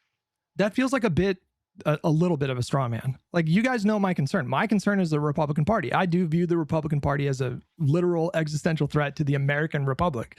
And Jessiah, if you agree that the DSA being a liability sufficient to maybe strip us of a few seats in the House, if you agree that that's possible or likely, then I think you do understand the threat. And for some reason you're not landing on the logical conclusion, which is that, we live in a hyperpolarized era right now where the margins really do matter. Like these are going to be they've been really close margins in the House for like the last few cycles. And if you agree that they might cost us seats, then you agree that they could cost us like the majority in the House. Well, wait, but You know also, what I mean? Hutch, what's the prescription, right? Voters voted for these people. They like these people better than the moderate in whatever district they're running in. So Call them out for being fucking crazy so that doesn't continue happening. What do you mean? What's the prescription? Stop, like, use your platform, Jessiah in this instance, although at least I will give Jessiah credit. At least he's willing to have public conversations about it instead of the more cowardly types, the Mocklers and the Brian Tyler Cohens, but at least he's willing to have a public conversation about it. So I will give him credit for that, but like, use your fucking platform to do something about it. People like them because there is no pushback, because liberals are little pussy bitches who won't call them out for being fucking crazy. Like, it's so simple. The prescription is very straightforward. So is it like, tell them not to do that? Like, that's what they're doing in the primaries. We're like, hey, these are why these people aren't as good, why they're not electable. Should we not like, endorse them in generals? Like, what do? You can try to shift party. You attack them. You use the media to attack them. You attack them for being fucking crazy. You attack Hassan Piker for going to a College Democrats event dressed as Mao Zedong. You attack the College Democrats for hosting Hassan Piker in the first place. You attack these commie pieces of shit. That's what you do. All they do all day long, every single day of their fucking lives, is attack liberals. So why the fuck are liberals so fucking petrified to attack them back? It's pathetic. It's cowardly. It's weak. And it's destructive. And it makes me think that these people have no principles the moment it actually costs them something. The moment that, like, and listen, I understand the argument, and even Hutch will give leeway to say, like, it's hard to ask someone to endure the harassment that these people will send it your way if you call them out, like what Hassan did when David Pakman called him out for wearing this stupid-ass Mao costume. And it's like, no, that's not a valid excuse. I'm sorry. If you make a living off of pretending to be a liberal, then it's your obligation to fucking call this shit out. Like, yeah, they're going to harass you. So what? You're going to let the terrorists win? You're going to let the terrorists determine how you conduct yourself because you're afraid of getting harassed? That's pathetic. That's fucking weak pussy bullshit, which is all I'm hearing from these people in this conversation, sans Hutch. Opinion away from these worse ideas and say these aren't good and hope that they vote right. But we kind of brushed over the fact, like, voters are picking them. They like them. They're like, oh, these guys are fighters. So what do we do? Well, I want to answer Hutch's question since he posed it directly to me before we start that tangent, which is I think that it's certainly possible that DSA, as they continue to be signal boosted, like the example with the co-chair on Fox News, that they could cost us some seats in some swing districts. I don't know if it's probable. I'm saying that it's certainly possible given the polling that you cited. But again, I'm not sure what you're asking me as far as like me recognizing that's a problem. I do recognize that's a problem. But if the idea is that because DSA is so unpopular that it could cost us certain elections, therefore they're a threat, that logic works with Chuck Schumer and Hakeem Jeffries and Kamala Harris and other people, but you would never. No, it doesn't. They are meaningfully different in the way, like, no, this is ridiculous. Because right-wingers aren't sharing around clips of Chuck Schumer, because Chuck Schumer is not a moron and he knows not to go out. He knows not to go on Fox News and say he wants to abolish all prisons, like that DSA fucking crazy bitch did the other day. So no, they are meaningfully different. And also, Chuck Schumer and Hakeem Jeffries provide tangible value to the Democratic Party. The DSA provides none, and their only objective, their stated objective, is to destroy the Democratic Party. So putting these two on the same paradigm when you're evaluating them in this fashion is ridiculous, because Chuck Schumer, and Hutch kind of got at this earlier, actually, when he was talking about Joe Biden. He said he spent political capital to get things done, even at the cost of his own popularity. Chuck Schumer and Hakeem Jeffries are doing that as well in service of the Democratic Party. The DSA is costing the Democratic Party and giving us nothing in return. So the idea that this idea that we can compare the DSA with Democratic leadership in the same way on that same paradigm is foolish. It's poor analysis. Say, oh, we got to distance ourselves from Chuck Schumer, Kamala Harris, and Joe Biden, and whoever else. And so that's why I'm saying I don't think you're being particularly consistent. For the record, sweet Josiah, who is my boy, and I love him, and he is my boy. You've heard me make the case that I actually don't think that Chuck Schumer's done a horrible job, but I think that he should resign for the health of the party. You've heard me make that argument 1,000 times. So I've taken that exact position. Jeffries, I don't think is a factor in the way that people are equating with like Schumer, but I do think Schumer is a perceived liability, and so he should step aside. Well, I understand that you say he should resign, and I have heard you say that, but do you think that Democrats should be campaigning against him? Should Democrats, so for example, you would support Democrats saying, I will not vote for... I don't understand why Josiah is comparing a member of the party to an outside force and applying the standards equally, as if this is nonsensical, what he's saying. I don't understand why people's brains break when you ask them to just call out the crazy far left bullshit. For Chuck Schumer to be Senate Majority Leader. I think so, yeah. Okay. And likewise with House leadership too, right? Like if you saw polling indicating that Hakeem Jeffries is very... If I saw polling that made me think that Jeffries was a liability. How popular is Hakeem Jeffries? I'm almost certain. I mean, IRI is the encyclopedia here, guys. The encyclopedia here. I don't think Jeffries is a factor, and Jeffries has held the caucus together at every he's done the job. He has a tangible benefit to the party that the DSA does not have. This is a stupid comparison. Exactly as it should be done in the last couple of years. Like he's done an exemplary job. But what if he costs the seats? I understand. What if two things can be true at once? Kind of like, hang on. Oh, now we need data. So wait a minute. No. See, this is no. So wait a minute. So we use Biden as the example. What is this bad faith dog pile bullshit? I think Soypill was joking, hopefully, but right. I think everybody here agrees that Biden was the best president of our lifetimes, right? If not modern American history, right? And yet simultaneously, he was an electoral liability. These two things are not mutually exclusive. So when I tell you that Hakeem Jeffries could be an electoral... I don't think you can make that conclusion, frankly. I don't think you can make the conclusion that Biden was an electoral liability, considering he got the most votes, again, of any candidate in any election in human history. So to just jump to that conclusion when we never even got to actually see the results of him running, I mean, he beat Donald Trump. He's the only person who's beaten Donald Trump in a presidential election. So to jump to the conclusion that he was a liability because he had a bad debate performance, what about Donald Trump talking about how Kamala Harris wants to trans the illegal immigrants in prison and how the Haitians are eating the cats and the dogs? What about that debate? Why doesn't that debate factor into the calculus when he still won the election? It's just, it's so silly. I don't know, man. It's very blackpilling listening to people who are supposed to be on our team arguing that we don't need to attack the opposition when all they do is attack us. We need to, this is just this is like the advanced, morphed, evolved version of the they go low, we go high bullshit that cost us the past decade. So frustrating, man. Liability, you hit me with, well, he does his job. Well, his job, Hutch, what if he is simultaneously a competent... What do you mean, fuck his job?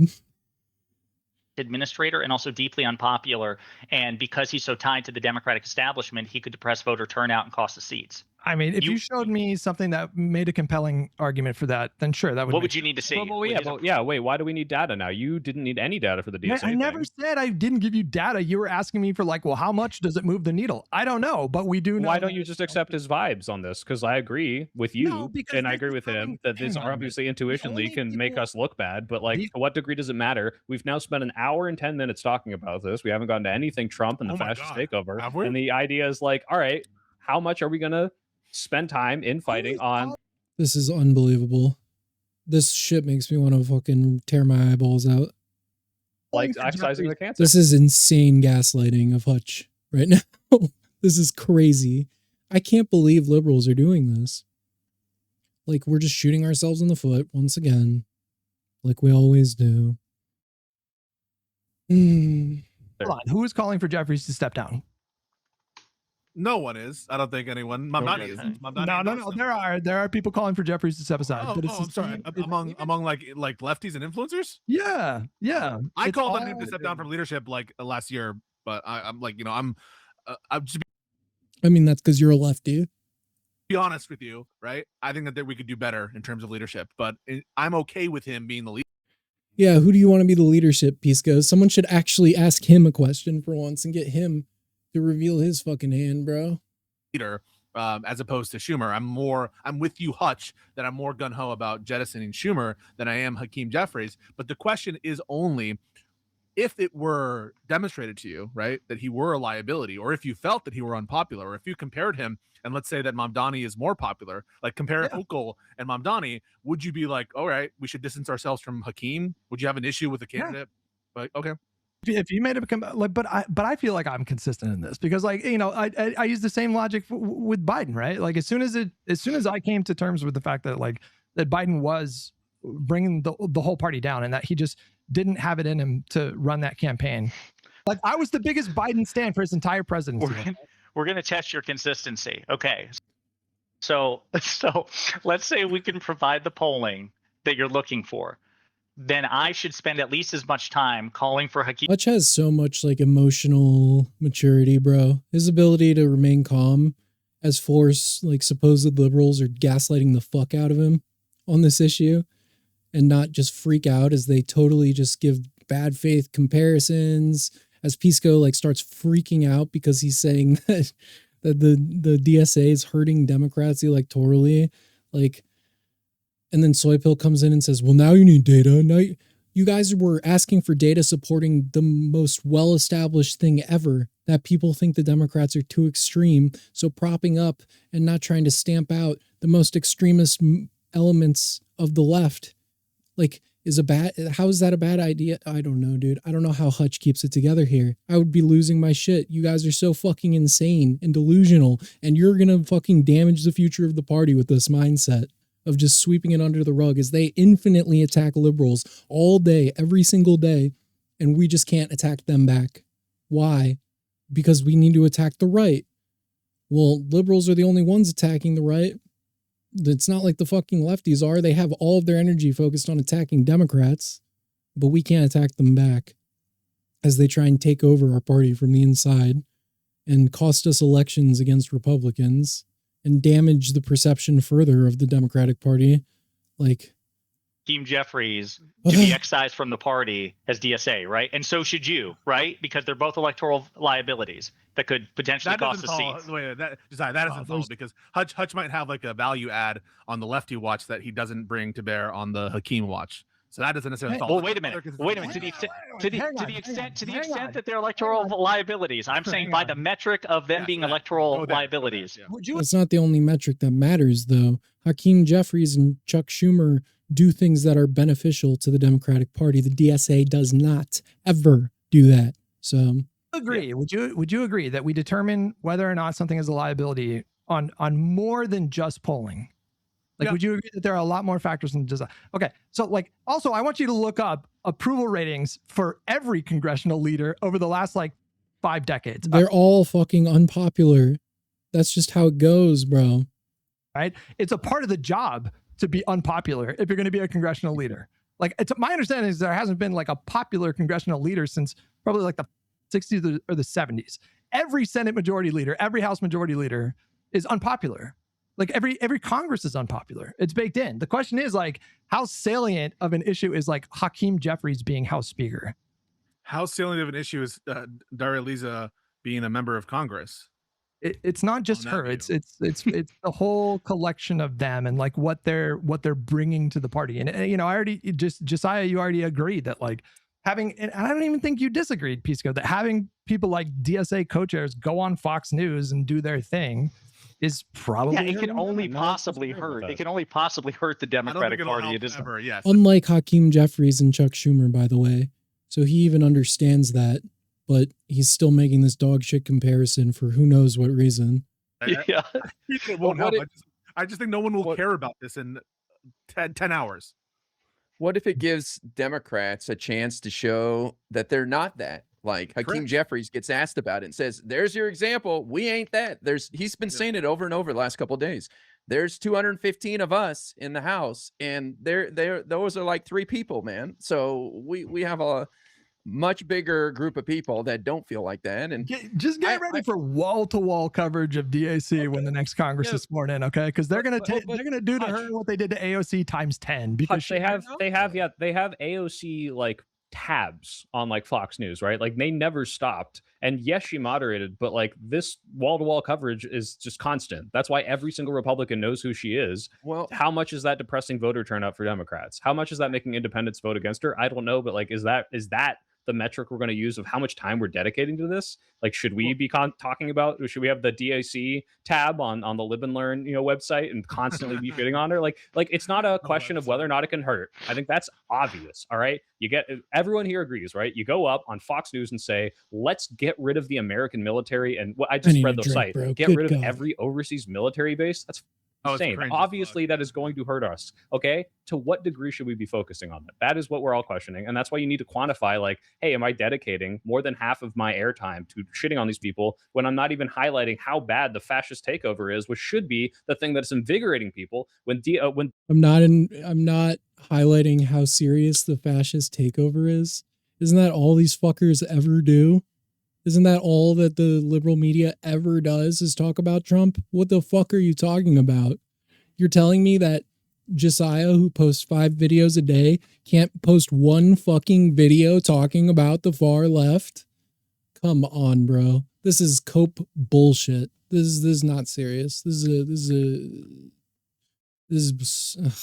Democratic polling is so low that like I think 1 in 10 Democrats say positive things about their party, and the main reason is that they're not fighting back. That's why these DSA people are winning it all. And it's like, okay, well now we're just shitting on them for like apparently the reasons that people like them. Right? That's actually a really good point. That's a really good point. Not Hakeem Jeffries is actually worse than DSA because not only could he cost the seats to Republicans, he's costing moderates their seats to DSA. The reason people are electing DSA candidates is because they're bringing the fight. Oh my God, Hutch, we've identified it.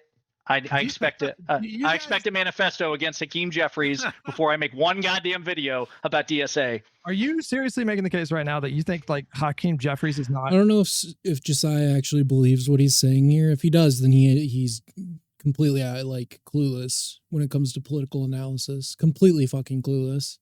If he actually believes this, then he shouldn't be talking politics at all because he's a clueless dipshit. And if he doesn't believe it, then he is a grifter, a spineless little grifter pussy. Dude, this is infuriating to listen to. And it's so condescending too, as they gaslight the fuck out of Hutch here. Oh my God, this shit makes me want to fucking fighting this administration. No, I think he's doing everything in his limited power. Regardless for of whether purposes. he is, though, is the perception that the Democratic Party is not fighting back enough.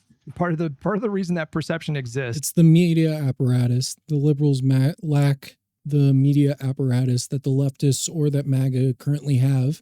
And part of the problem with that is the fact that pussies like Jessiah here will refuse to call out the extremist elements of the left. So there is no messaging apparatus here. The messaging apparatus for liberals is just talk about Donald Trump every day.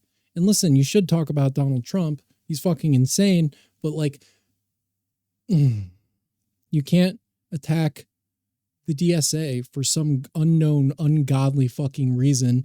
And the reality is that these guys all probably just don't have as negative of a view on these people as they should. But we're cooked, man. We're fucking cooked. This is because of bad, like I would say, bad faith attacks from these DSA types. Part of who are claiming that people like Jeffries could be doing True. more. It's all this Green Lantern shit. Okay, yeah, but when Chuck Schumer says, unilaterally, like, guys, I wrote a strongly worded letter, that's not the DSA making him look weak. That's him making himself look weak. I think Schumer is like an optics nightmare. And I'll be honest with you, I'm warming up to Hakeem because he said he wanted to clean up the Supreme Court. Did you guys see that? Yeah. I'm warming up as well.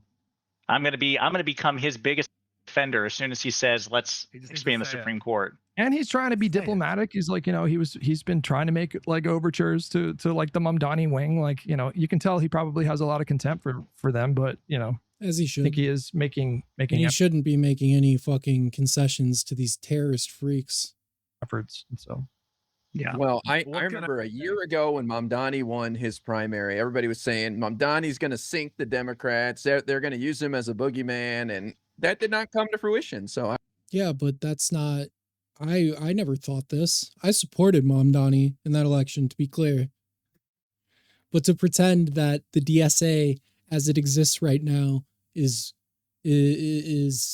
equivalent to Zoran Mamdani is delusional. Like, whatever, man. I have a I feeling think it's the opposite, right, guy? He's invigorating a lot of people. He's got his little optics wins all the time. Well, yeah, but Zoran Mamdani, other than these dog shit endorsements he did, largely has been like a progressive. He hasn't acted like a socialist because he's hiding his fucking power level. He's proof that progressives can be popular, okay? But then he endorses someone like Daria Liza, who's a fucking psychotic tanky.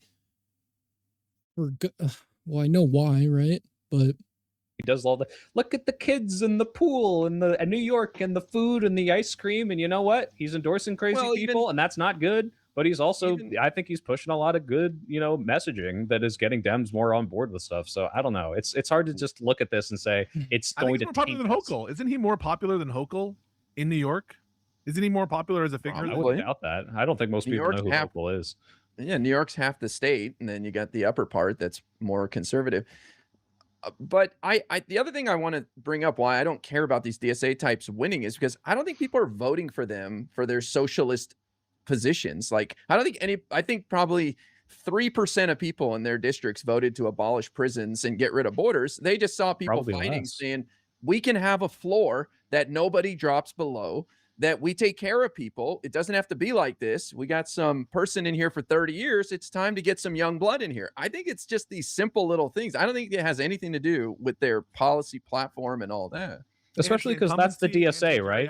That's not the candidates. The candidates say this shit, but they don't say it in the campaign trail either because they know it's stupid, or they're not the co-chair who decides to go on Fox News and blast it. But like, I don't think Daria Liza brought up abolishing prisons in her campaign. Yeah, she gets crucified. She tries to avoid that was not part of her platform because she knows either it, like, I'm sure she still believes it. Obviously, I think Mamdani probably believes it too, but they're not campaigning on it. And that's why these voters aren't like being turned away. So if anything, is it worse to focus on it a little bit and say, okay, this is bad, but they're not doing it, and we can focus on how bad fascism is, or to blow it up as much as Fox News is and be like, oh my God, guys, this is so scary. You're going to lose that fight, Soy Pill, because it's hard to tell people what to care about and what to talk about, Like, but the voters don't care. They're electing. I wish you guys didn't spend 3 weeks talking about the snark Discord, but you do, and we have all these important races and all this exciting, important stuff with the Iran war, and everybody's talking about the snarker Discord. Okay, it is what it is, though, So I try to embrace it, and I say, okay, people want to talk about this or that. It's so. Guess the people talking, It's provocative. Point. What do you want us to do? I asked this question last night, and you get a collection of different answers. One is like, you need to kick them out. You need to excise them. And what is meant by that when we try to narrow it down is like, don't endorse them or don't like support them with money or something. Use your platform to attack them. It's a very simple request. But at the end of the day, if the fear is Republicans, why wouldn't we support the candidate against the Republican? What is not being done that should They're not better than Republicans. That's why. They are not. Like these DSA, like these extreme DSA candidates, like the Daria Liza Chevalier person. There's another one too that's fucking crazy. These people aren't better than Republicans. So I don't know why there's I understand because Pisco is a fucking communist in disguise. Like he's going to obviously say that like, why wouldn't you vote for this person over a Republican? Well, because they're both illiberal people. They're both illiberal candidates who want to destroy the Democratic Party. So like, it's kind of a wash at that point. Done. What is the prescription? Even if you agree with this assessment, that's my question. Well, use your platform to attack them. That's the prescription. I've already said like loosely, I think Pisco, you and Jessiah, the way that you talk about them implies that a more they don't view them as significant of a threat. Well, Pisco's a communist, but Jessiah doesn't view them as significant of a threat as he should. Operative or IRI. or soy pill. Like, all they do is attack liberals. So their existence being stamped out, it can only be positive. I don't, like, do you really think that for one day, like, one day where 4 of your videos are about Donald Trump, Josiah, instead of 5, that's going to be what helps Donald Trump or helps MAGA pull through on their next goal? Like, are we being serious here? You can't call out the fucking guy in a mouse suit in one video that probably takes you 10 minutes to record. Are we serious? Relationship is possible than I think is possible. So, like, I'm not saying, I've seen people accuse you of like sweeping for tankies. I think that's ridiculous. I've never gotten that sense from you. Well, he absolutely sweeps for tankies every time we talk. Every time I see him talking about them. I don't know why Hutch is so charitable to Pisco. He does not deserve it. Just go watch every conversation you've ever had on this podcast about leftists, Hutch. All he does is sweep for these fucks. But at the same time, like, the way that I think, I don't know, I don't get the sense that you appreciate the threat in the way that I do. I get the sense that you would rather see them like win elections if it means, like, quote unquote, like, more fighting, whatever that means. Well, because their votes for court expansion. What's the prescription? That's the tanky argument of, like, the scratch a liberal fascist bleed. They'd rather, like, a DSA person lose if it means that, you know, like a MAGA person wins. Like, you're not saying that, right? So, like, what do we do? I'm saying that maybe I'm like 80% of the way there at this point, because at least, like, MAGA is MAGA. MAGA exists, right? But the DSA is still a very small portion of the Democratic Party. But with each win, they pick up steam and grow. The cancer metastasizes further, right? So I'm almost at the position where a MAGA candidate winning over, like, a dyed-in-the-wool DSA candidate who adopts their entire platform it might be preferable, honestly. I'm not sure anymore. Especially considering the threat that they pose and the lack of spine that any of these liberal fucking cuck bitches have when it comes to calling these people out. I'm almost at that point. Now that they're the general candidates, if they are winning these primaries, should we distance ourselves? Should we not try to pull them into more bipartisan legislation? Like, should we try to make them moderate, like AOC? Maybe don't give them out uniforms and give them speeches. Just maybe don't roll out the red carpet and act like this, you know, this relationship can work, because it can't. It's just, it's always behind. Why couldn't we use them for their votes? Let's use them. I mean, IRI a lot. Yeah. What he says he does. Hutch says he doesn't sweep for tankies, and then he immediately sweeps for tankies 5 seconds fucking later. Bro, Hutch, wake up, bro. Your boy is compromised. It's a situationship, Hutch. It's a situationship. It's we shouldn't have any relationship with these illiberal pigs at all. Okay, it's not a long-term relationship. Okay, I just don't know what value they're downplaying. There is no value. Absolutely no value is gained associating with these people in any capacity and not being outwardly hostile towards them. There is no value gained here at all. None. They're adding here. Like, I'll tell you what value. Gaps are they filling? I'll tell you, AOC is a card-carrying DSA member since 2018. I would say she's very valuable to our party. Yeah, but the reason why you're saying that is because she has distanced herself from the worst excesses of the DSA. So the prescription then, Hutch, is let's encourage these more radical DSA people to distance themselves and have actual get the line, work with us, or we're going to Jamal Bowman you and get you out because you're voting against important legislation, right? I think you should have Daria Lees on the show. I think you all should have Daria Lees on the show. I want to see her. I want to see her go up against the wood chipper that is Hutch. Well, I met her in real life. Maybe she remembers me, but let's see if did you? She doesn't. She doesn't. What's it called? I met her through PV, right? And I don't think she's working with them anymore. I mean, you can have her on, but it better be the most adversarial. It better be more adversarial than the Taylor Lorenz fucking episode of this podcast. Oh, dude, it's so hard to have hope after that Ukraine stuff. So we'll if see. She saw you from the side, then she remembers you for sure. Do you disagree with Guy though? Because like IRI just laid it out. There's a model here, and that model is get in line, or we'll go over in the primary next time. Yeah, but what's wrong with that model? Did Jamal Bowman and Cori Bush losing their primaries disincentivize these people? No, they took that as an attack from AIPAC and the establishment and whatever. Well, then nothing can deter them, Hutch, if that's the case. I mean, if them being primaried and losing their general reelection, then I'm not sure, in all seriousness, like joking aside, what could possibly deter them? I think you should try to... Well, there's no effort being done to call them out by people like Jessiah. So what do you mean, what can deter them, when you haven't even remotely put any effort into trying to call out this bullshit? But what can be done? I know I've explicitly stated I will never fucking make a video criticizing the DSA ever, under any circumstances. But what can be done? What can be done? Erode their credibility by making them look silly and pointing out when they act silly. Yes. You know, I think you should do that instead of saying, wasn't that done to Bush and Bowman? Yeah, let's do that. Yeah, but I mean, in the case of like, you know, the DSA, like Jessiah, when you were saying, well, you know, I saw one reply that you posted where you were like, somebody was pushing you on how crazy their platform is, the DSA platform, and you were like, well, you know, there's some things that I agree on, but it's like, you know, you could that's a Hutch. What you're saying? You could say that about anyone.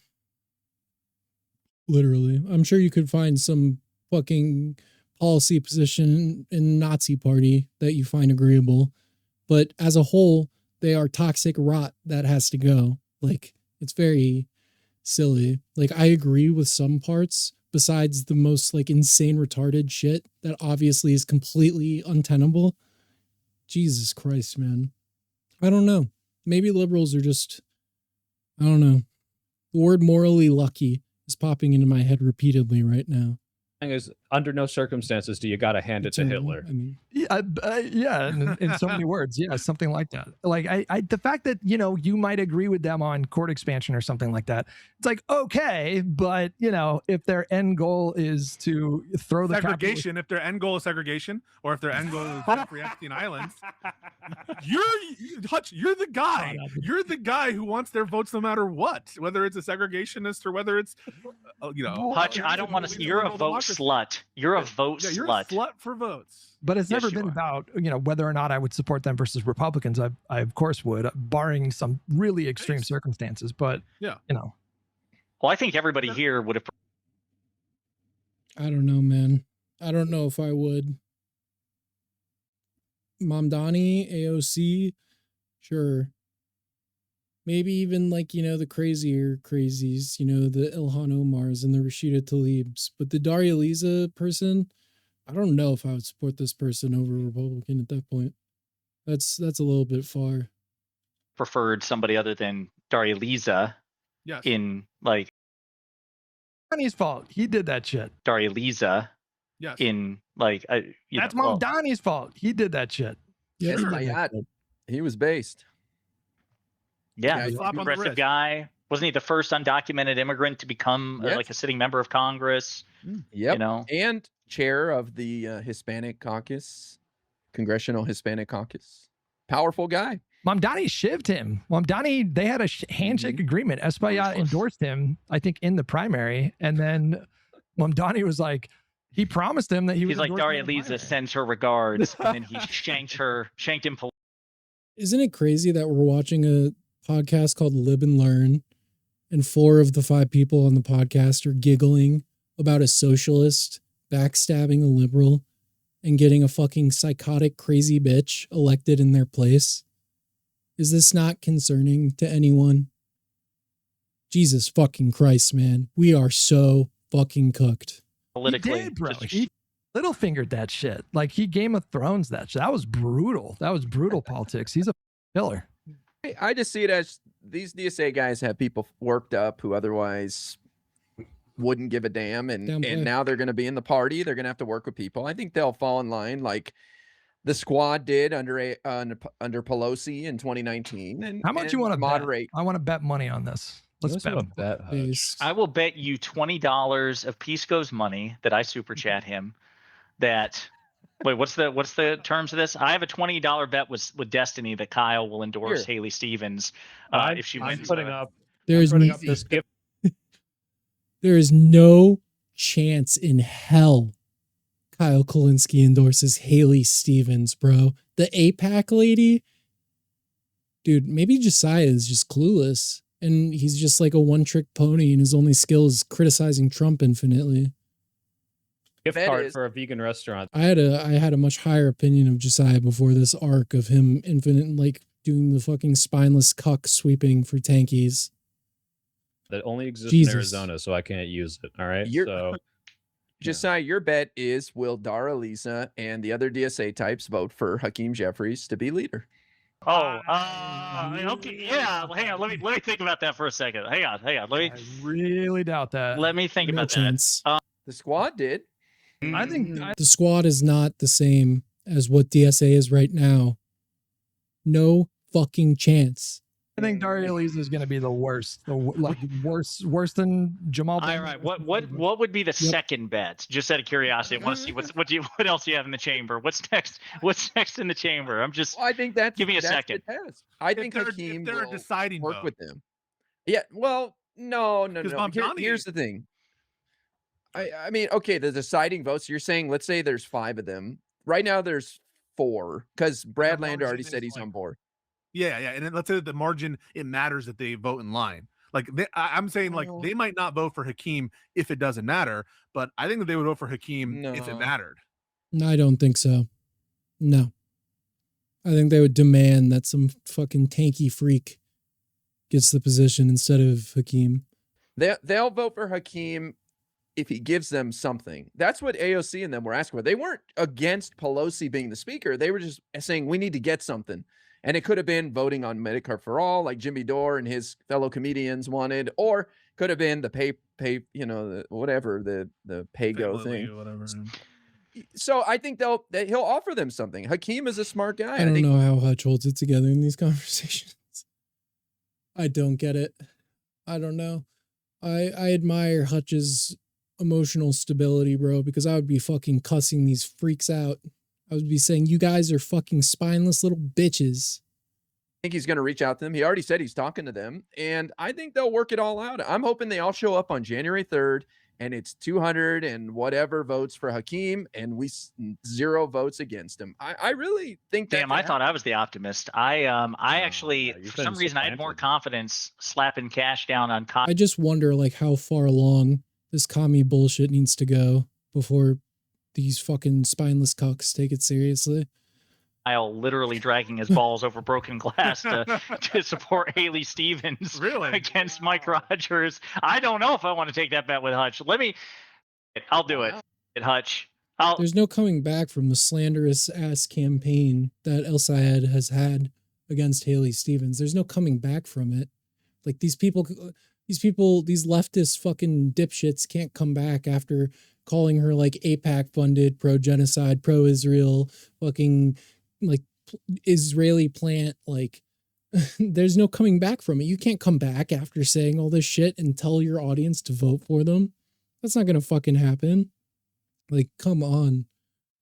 Like, give me a fucking break, dude. If he hasn't said it already, it's obviously not going to happen, right? And a good example from the other side of this would be Hutch, actually, talking about Graham Plattner.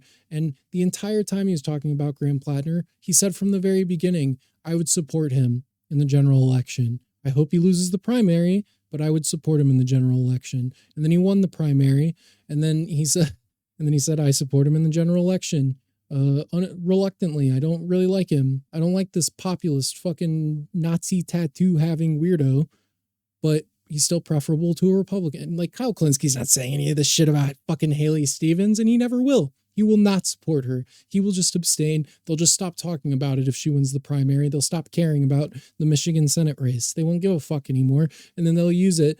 They'll come up with some retarded explanation for how Abdul El-Sayed got rat fucked by the Democratic Party and AIPAC in Israel. That's what will actually happen.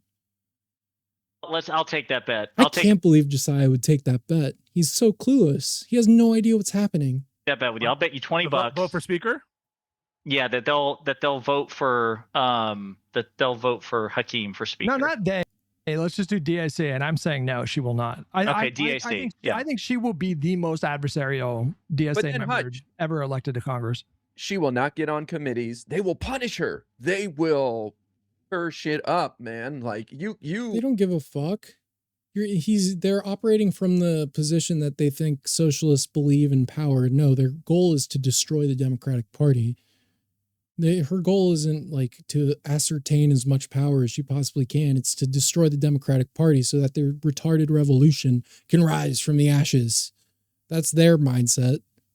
And here we are talking about how we can't criticize them. So fucking pathetic. Ooh, she's going to be on that, the steps of the Capitol trying to get interviews with Pablo Reports on X or something. Like, she's going to get screwed, man. Also, Hopefully, I that'd agree be with great. this chatter. Can you make it like 1,000 so it's not boring, Josiah? We've seen Dude, no, 20 stop bucks it. No. just to be annoying to me in a chat. Okay, so I drop money in all your chats. Josiah must already be strapped for cash considering how unwilling he is to make a single video about leftists when he could just do the Donald Trump money printer over and over. So I don't see that happening. Chats to be annoying. Thank you very much. Yeah, so it's not that much. Maybe. Oh, you're right. 10,000. That makes it more interesting. I agree. Listen, I've got it. That would come out of my super chat budget. Okay. Oh, no. I'm just saying Hakeem, the leader, controls who's on what committees. He controls what bills get to the floor. And so if you want to be a nobody and a pariah and just run your mouth on breaking points once in a while as a Congress member, you can do that. But I don't think you're going to be around for very long. Guys, If you don't want to, did you see other than a backbencher, there's a model for that, and that's AOC. Did you see, speaking of breaking points, did you see the interview she did today with the independent who's challenging yet. Adam Smith? Not yet. Oh, God, no. Oh, my God. I watched the that first 10 lady. minutes. Does it get crazy?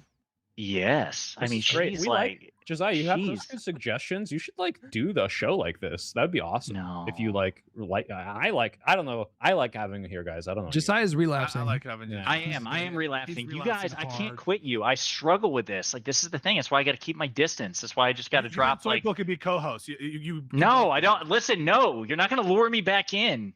But in this particular case, Guys, wife's I put down basically in a coma. $1,000 that Josiah hops in without my consent in the next 2 months. All right. Damn. no, I'm not taking that bet, and I'll tell you why. Because you all will bait me in here.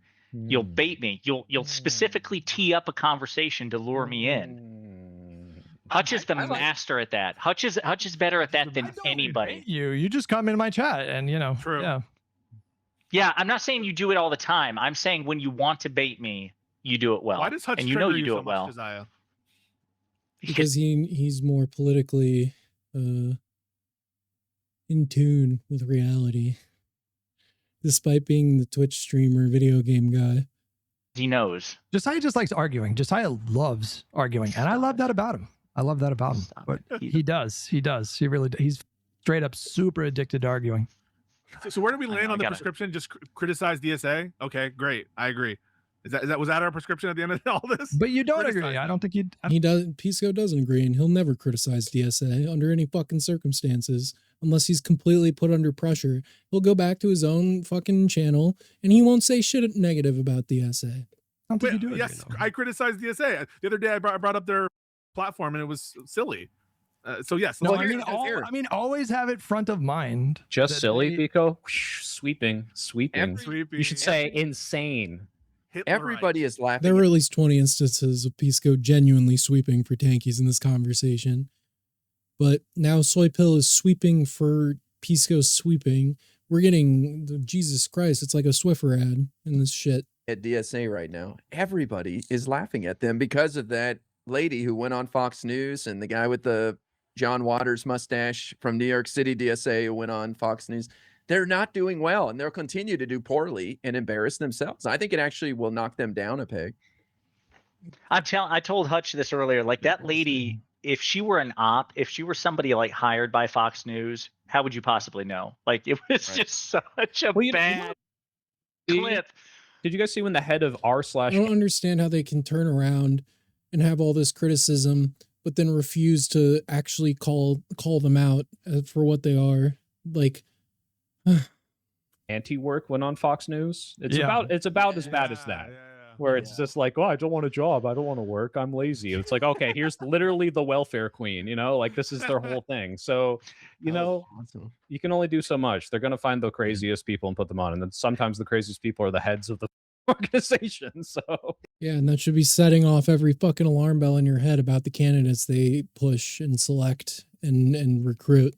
But And what was so funny too about that clip, like it was depressingly funny. It was like darkly comedic. Was the fact that it wasn't Jesse Waters. And when that Fox News interview with the DSA lady gets used against Democrats in general elections during the midterms, I just want everyone to come back and say, "You're so right, Mickey. You were right about everything," because they will. Or somebody that she was talking to is Shannon Bream, and Shannon Bream took Chris Wallace's place, and she's supposed to be like just like one of the super serious straight newscasters, and you can almost like her cheeks are pink, she's flush with how happy she is that okay, yes or no, I'm gonna ask you a bunch of questions. So you want to abolish the Senate, right? Yeah, okay. So you want to abolish the presidency, huh? Yeah, okay. Yeah, it's humiliating that these people are allowed to exist under the Democrat banner. It's fucking humiliating, and it's going to cost us moderate voters, but it's all fun and games and memes for the side podcast. Can't make a main channel video about it though, no matter what. And no prisons, right? No, that's so good. Okay, it's so funny, but like in a way that makes you want to Minecraft. For abolishing prisons, that's a long-term goal. Okay, we won't get to that right away. And then she followed, but then Shannon followed up with, okay, so no prisons. Okay, yeah. Like, yeah. God. They're going to give them a nightly spot on their programming. They're going to invite DSA on their programming. She's going to get a show. The DSA chair's going to get her own show on Fox. Good. I think it's better. Let them expose themselves instead of being this like boogeyman. The problem that with what IRI is saying here, let them expose themselves. Who are they exposing here? Because the reality is that when a DSA person goes on Fox News and does this, what the average Fox News viewer sees is a representative of the Democratic Party. And that's why Hutch is advocating for people like Jessiah and like IRI to make the distinction between Democrats and DSA by calling them out when they do this insane, silly bullshit, and to do it to your broadest audience, but they refuse for I don't know what reason. Like, yeah, they're exposing themselves in theory, but what they're really doing is they're just making Democrats look crazy. And your refusal to call them out and to spend any level, even like a 5% of your energy on calling these people out, and then the other 95% on the Trump money printer of liberal media, is going to make it easier to tie these DSA people to the Democratic Party broadly. This is like pretty much over. We're at the end here. I've taken at least 6 months off of my life watching this and watching Hutch get relentlessly gaslit and in the most condescending fashion possible by these so-called liberals on this show called Lib Learn, apparently. So I'm going to go kill myself. Just kidding. In a video game. All right. Thank you for watching. Make sure you like and subscribe.